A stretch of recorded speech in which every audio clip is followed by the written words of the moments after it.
வணக்கம் மக்களே. பிக் பாஸ்க்கான 2வது ப்ரோமோ வந்துச்சு. அதுல என்ன ஆகுதுன்னு சொல்லி பாத்தீங்கன்னா, பிக் பாஸ் டாஸ்க் வைக்கிறாருங்க.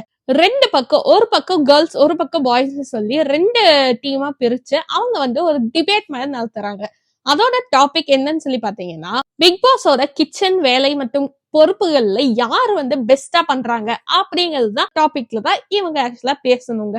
அண்ட் இந்த டிபேட்டுக்கு யார் ஜட்ஜஸ்னு பாத்தீங்கன்னா, நம்ம அரோராவும் கமருதனும் தாங்க. ஃபர்ஸ்ட் பாய்ஸ்ல இருந்து சபரியும் கேர்ள்ஸ்ல இருந்து பாருவும் பேசுறாங்க. சபரி என்ன சொல்றாருன்னு சொல்லி பாத்தீங்கன்னா, நாங்க இந்த மாதிரி சமைக்கும் போது பொட்டேட்டோவை தூக்கி சிங்க்ல போட்டு அதை வாஷ் பண்ணாம அப்படியே எடுத்து சமைக்கலாம் மாட்டோம் அப்படின்னு சொல்லி சொல்றாங்க.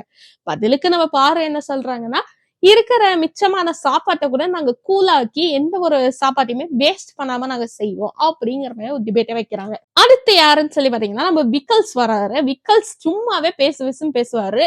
இதுல சொல்லவா வேணும், டிபேட் வேற பயங்கரமா பேசுவாரு. அதுல அவர் எப்பவுமே டார்கெட் பண்ற ஒரே ஆளு சாண்ட்ரா மட்டும்தாங்க. நம்ம விக்கல்ஸ் எந்நேரம் டார்கெட் பண்ற ஒரு ஆளுன்னா சாண்ட்ரா தான். அது ஆக்சுவலா கரெக்டான ஒரு விஷயமும் தான் நான் யோசிக்கிறேன். பிகாஸ் இத்தனை நாள் பிரஜனும் சாண்ட்ராவும் சேர்ந்து ஆடின மாதிரி இருந்துச்சு நம்ம எல்லாத்துக்குமே. பட் இப்போ பிரஜன் தனியா விளையாட ஆரம்பிச்சுட்டாரு. ஆனாலும் நம்ம சாண்ட்ரா இன்னுமே பிரஜனுக்காக மட்டுமே விளையாடிட்டு இருக்க மாதிரி ஒரு ஃபீல் நம்ம எல்லாத்துக்குமே வருதுங்க.